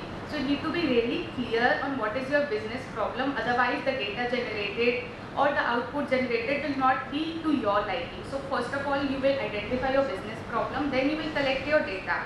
And while collecting the data, you have to be very careful about the quality of the data, the quantity of the data, from which sources are you gathering the data, and how will you integrate that data. Once you collect your data, you have to prepare the data. Prepare the data is basically, there are various steps how you prepare your data, like the data pre-processing stage, in which you basically clean your data. So you take a data, you're not happy with it, you have to clean it, and there's a phase called data wrangling, which basically removes errors from your data. So there are some missing values are there, or something is deleted, some coding is wrong. You can manually do it through a spreadsheet, or you can do it through codes. That is preparing the data, and then you analyze the data also, because you have to process it and then you have to build your model on that data. Then you have to choose a specific model. So you have to build your model from that data, which are based on algorithms. So what are algorithms? They are basically mathematical and computational techniques which you employ to build your model. And then they can be based on supervised training. You can tell the model what you want from them, or you can do an unsupervised training where you can throw various data and how they interact with each other, then you can filter those out. So after choosing your model, you have to make predictions and classifications of the new data which arises. And one thing I missed is at the data stage, when you take the data, you have to split your data. See, you need data for two purposes, either to train the data and to test the data, okay? So 80% or roughly 75 to 80% of the data you will keep for training, and then the rest of the data for testing, because you need to see how the model will react. So after that, you will test your data whether it is appropriate to your business problem, is your problem solved or not. Then you deploy your model. After deploying the model, you will see if it actually works, what operations are needed, is it optimized, do you need any upgradation or downgradation in the model. So all these processes are there in the AI generation, and I have told you in a very layman language, it's actually very technical. So these are the processes, and data is the actually cause of machine learning or AI generation.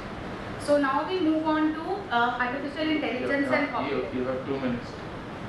5 minutes. So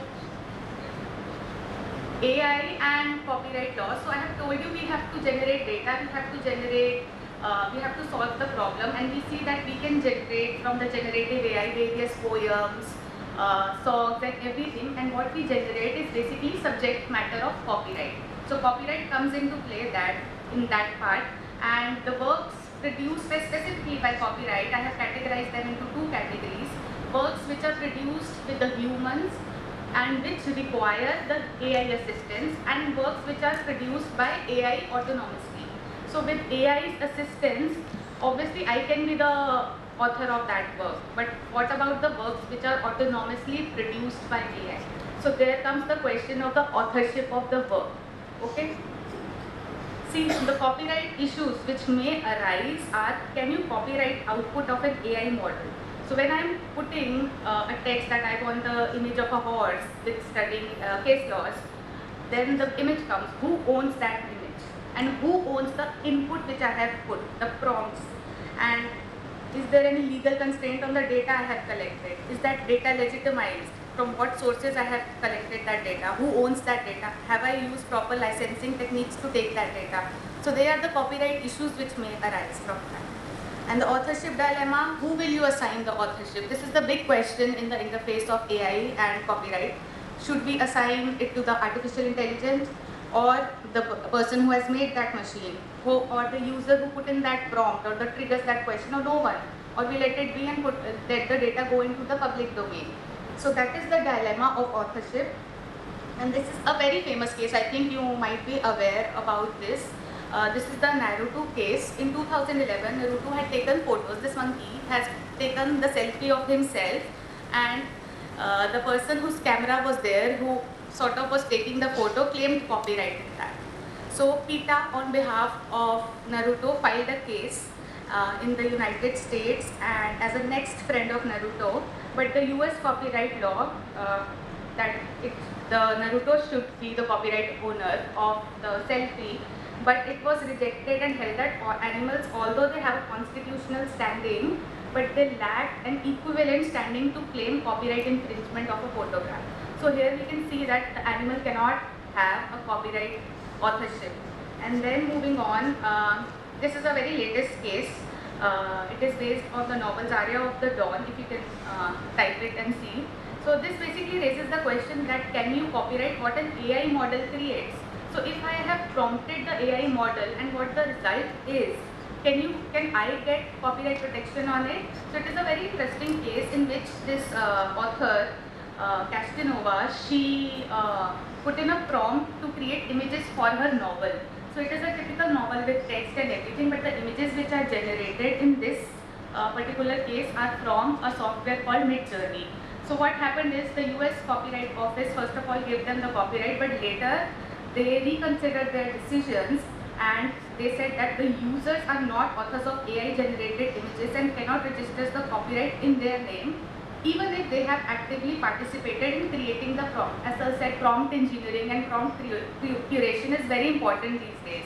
So it's a typical job also to create a particular prompt. So do you own that prompt or do you own that output? So that is very important. And certain copyright law provisions which I am showing here, Section 2D of the Copyright Act, which defines the author as a person who causes the work to be created, and Section 14 is there which defines exclusive rights granted to the author. Section 17 is related to the first owner of copyright, which is the author. Author is a person. Section 51 relates to infringement of copyright, which states that copyright can be infringed by a person. Section 22 describes the lifetime of it defines the term of copyright, which is lifetime of the author plus 60 years. So if you say the term lifetime plus 60 years, it indicates that author has to be a person, a legal person, it has to be a legal person. So our copyright law, according to these provisions, are not equipped to make AI as the author of the AI created works.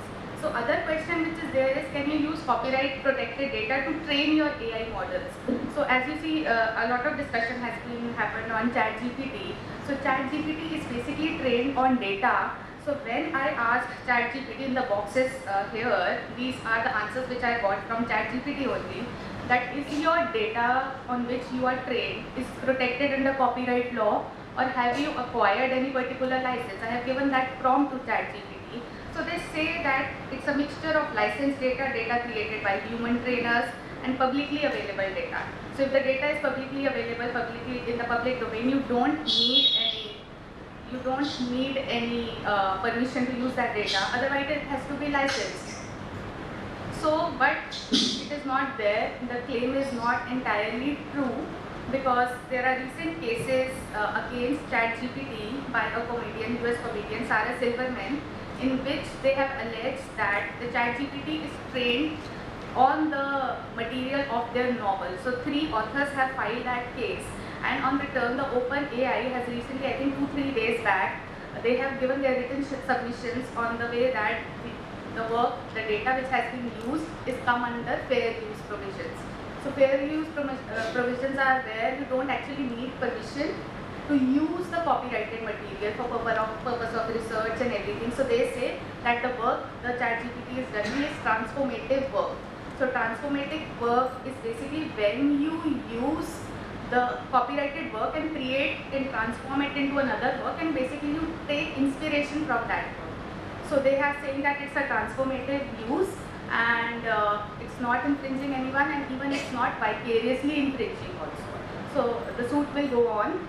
So to conclude, how can we allow generative AI to flourish while giving credit and compensation to the creators also? First, there has to be a proper licensing mechanism, and you can set funds to compensate the individual whose work is sold to an AI company. Certain companies are doing that. You can use certain meta tags to so that on the web that work can be identified and that work is not taken to train the AI model. Or you can, is it a question that can you put the AI work in public domain? I don't think so that is possible, because a lot of economic generation is there with the AI produced works, and they cannot allow it to put in public domain. Or develop a sui generis system which is dedicated solely to the works created by AI, and we require regular legal experts and exchanges between technology people, artists and legislators, so that we can have a good dialogue on how to protect these works. That's it. Thank you so much. Thank you, Dr. Panini, for excellently explaining the interface between the artificial intelligence and copyright issues. Now, with this, the time's up, and I would like to thank all the distinguished, panelists explaining in detail about the cyber law, cyber crime, and how internet and the smartphones have created our life, put our life in danger. Now, without going to internet, without using the ChatGPT, as Pavanji said, and without having telephone, you can save your lives. So internet started with internet 1.0. Life was so simple. Only the email frauds used to happen at those times. maybe like kind of phishing and all that. Then smartphones came and life has got complicated. And then Internet 2.0, the interactive internet came, even though it is centralized with the YouTube, social media and everything, that has multiplied our problems of cybercrime with the growth of social media and all that.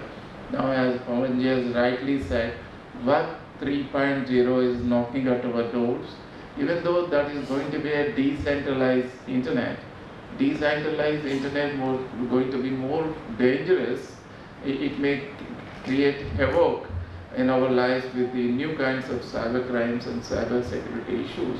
Of course, it will be supported by the digital distributed blockchain technology, which is immutable and transparent. It's a certain extent this may help, but the emergence of artificial intelligence and other exponential technology, like as rightly said, the metaverse and virtual reality and augmented reality and the industry 4.0 manufacturing and all that, the kind of data going to be created. That's why the Honorable Ashwini Vaishnav withdrew the old bill, Data Protection Bill, and introduced the Digital Data Protection Act, which has been passed by the Parliament, thinking about these things. But these are not sufficient. You see that EU is the first country which came with the GDPR when we don't know how to manage and how to regulate the data. They are the one first to pass the law, general GDPR, about general data protection regulations. And then now they are the first one to pass the AA Regulation Act, which covering each and every issue about how it has to be regulated, what protection has to be given, creativity and all that. The US is still in the process of discussion, but where are we? Is our so-called Digital India Act is going to cover all these issues? We don't know. And artificial intelligence is only a general purpose assisting technological tool, and it cannot be given the inventorship, ownership, and because it is creating its own creativity based on the existing intellectual property. And nothing new it is creating. That's why I argued recently when I was invited by the Columbia University in a US Asia Comparative Law Conference in Waseda University, Tokyo. I went there and explained that the existing laws are ready to protect this, and the learning models happening. US creators have filed a Supreme Court case saying that without consent and compensation, any creation of learning model under the large language model of the you take OpenAI's ChatGPT or Microsoft Bard, Microsoft Bing or Google's Bard, all these creativities is not infringement of copyright, nor generative AI creating is infringement, and unless and until they are going to give a printout, the end product they are giving, but they can't have ownership or authorship as clearly explained by Pariniti. And then you can ask 3 questions starting from the eldest, senior most participant, Wing Commander Mehta. Yeah. I am Professor Commodore P.K. Goel, retired Judge Advocate General of the Navy. My question is to Dr. Pawan Duggal. You have very elaborately explained the cyber crimes, but what do you suggest to prevent the cyber crimes?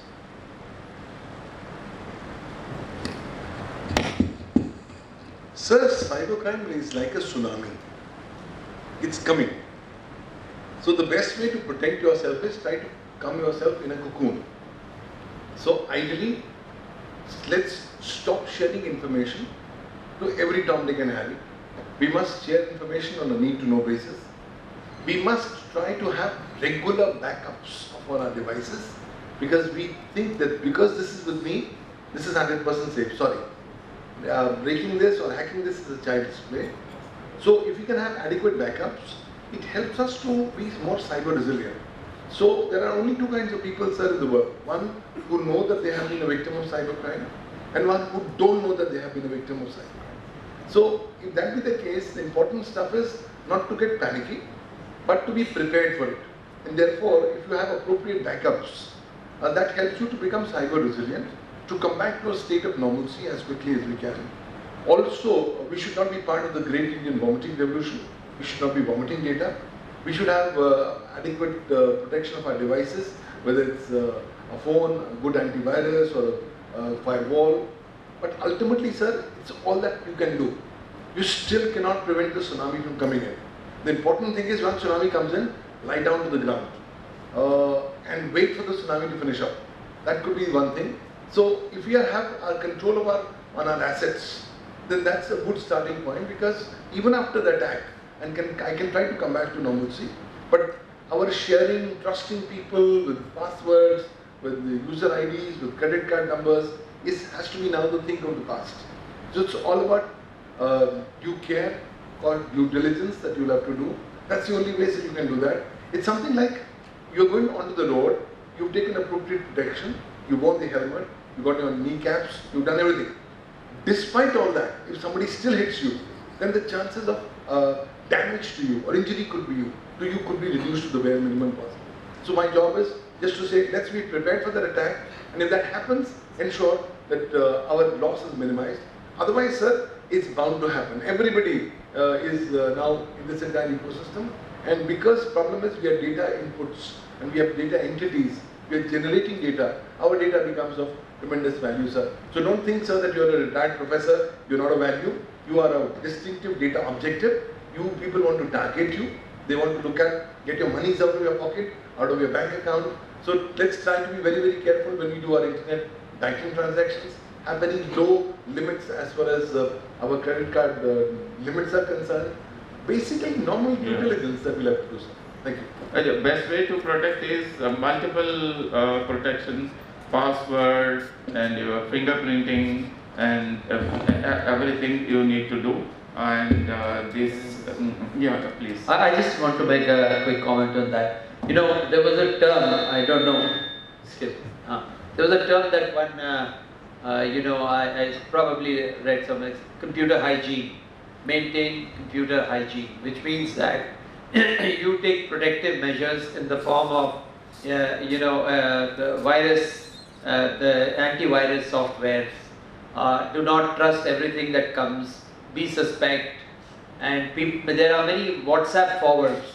Before you forward it, even you should try to cross-check some of the veracity of certain things, because the AI is now creating images of people saying something, some leader saying something, etc. So you have to generally be suspect of what you are getting on your handsets, your devices, or your computers, or your social media as much as possible.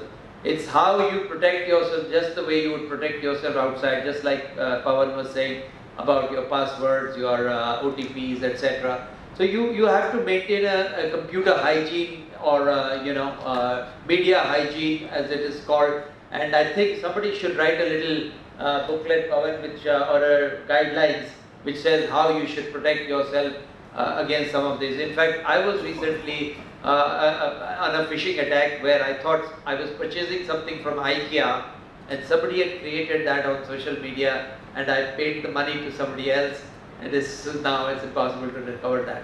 So therefore, each one of you should be careful. I think if we protect ourselves, and of course all the platforms themselves are taking very good care by themselves to protect the consumers from being attacked in this fashion. So it's not just that we are protecting ourselves, you know, if you're on Facebook is taking, or LinkedIn, or any of the social media, they themselves are trying to protect you.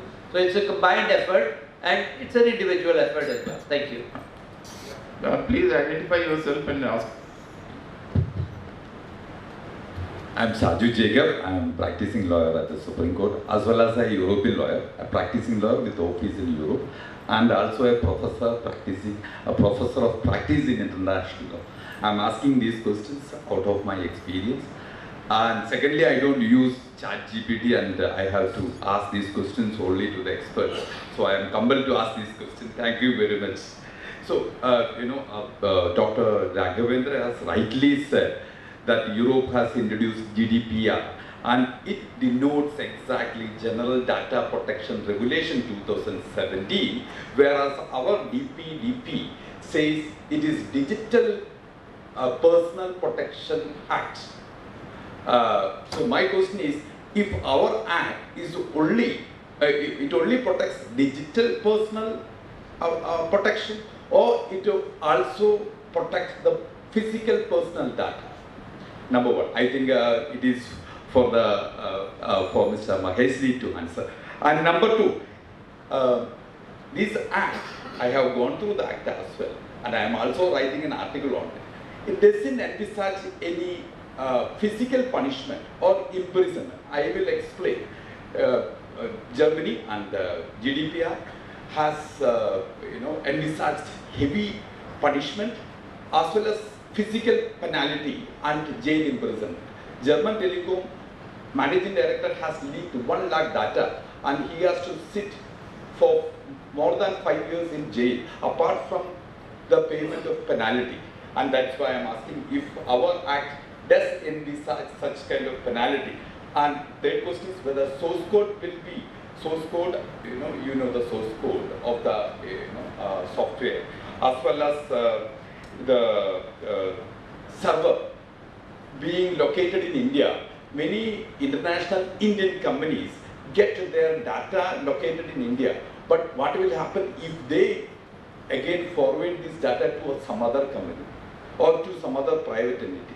Number 5, is there any data localization? Right. Number 5, is there any internal data protection officer appointed?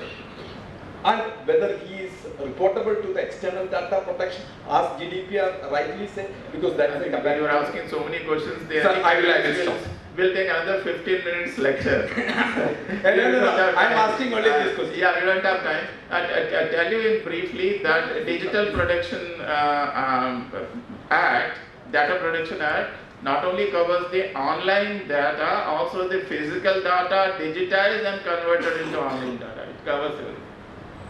My experience. In brief, please. In brief. Per se, physical data not digitized is not covered under the present DPDP Act, while it is covered under, the same kind of scenario is covered under GDPR. With respect to criminality, the whole aim of the DPDP was not only protect the rights of the citizen, but also be reasonably business friendly. So in order to meet this, and based on the public consultation, that it was decided, and it's not just me, I can only talk as of today, this is the provision, there is no criminal provision. But that does not mean that there is no criminal provision in any other law. So if there is any criminal provision in any other law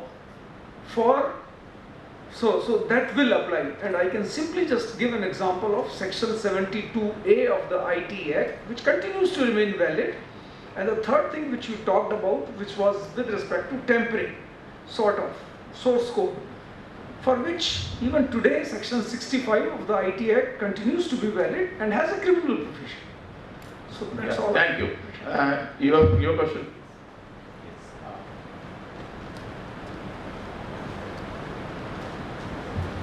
Thank you. Indeed, it was a very informative session. My question is very specific to Maheshwari sir and to Anuj sir. To what extent does this act protect the right to be forgotten, though 12(3) takes care of this, but to right to be forgotten, QA, the digital footprints one. And my question is arising out of a very recent incident of Odisha, where the government is coming up with the geotagging of the under trial prisoners. So to what extent the act takes care of it, takes care of this, though there is a provision under 12(3), though there is a provision under 12(3) of eraser, but what is the minimum benchmark or essentials to get it demystified? Anuj?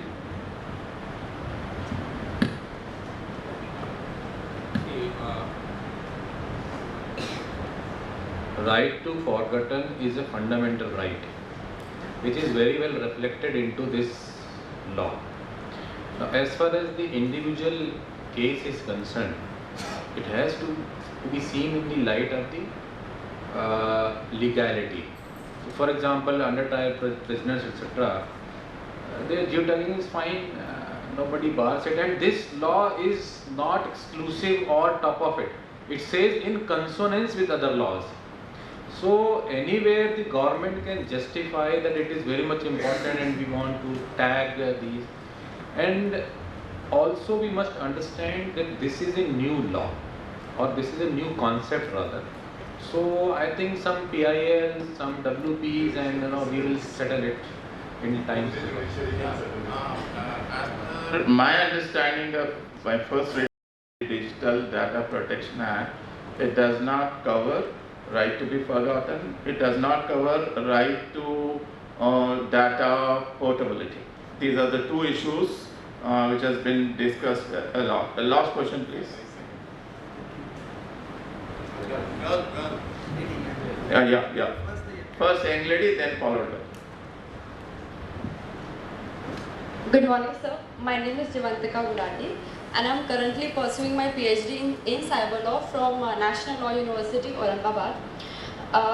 Sir, my question revolves around the concept of voyeurism under section 354C of the Indian Penal Code and also provided under section 66E of the IT Act. Now the issue remains is that the voyeurism, the concept of voyeurism is provided in two different laws, that is IPC and the IT Act. Now section 81 of the IT Act says that the special law will have an overriding effect over the general law. Now if somebody is like recording or is like caught for voyeurism, so IPC per se becomes non-operative. Just 1 minute. No. Section 66A was repealed in sheer single case. 1. 2. Because you may not be aware, in the very recent Jan Viswas bill, which has just been through in the parliament, section 66A has now been formally omitted from the act. No longer you will find section 66A being described in the act now. Sir, 66E. Section 66E. Okay. I think the intent of both the laws are different. Okay. 354C talks about private act, while the 66E talks about image of the private area and expectation of privacy, right? So 66E is very specific about privacy of private parts. It does not talk about act. So I think there is this fine difference that the application of these laws are different. See, voyeurism as such is a dictionary term or a normal term which you can apply to different ideas. But if you look at the law, one talks about the act, other talks about the private parts, privacy of the private parts, where privacy is expected. So that, and the consent. So 66E applicability, the first condition is consent. There might be a consent to take photograph or video, right? And second is whether the privacy is expected. So if you are sitting in a sitting like this, can you expect privacy? The answer is no. Yeah, thank you, Maheshwari ji, and we have to close this session because the next panel already waiting online. Panelists are waiting. We have taken 20 minutes extra, and Jai Hind and Namaskar, and then I will request all the panelists join for the group photo.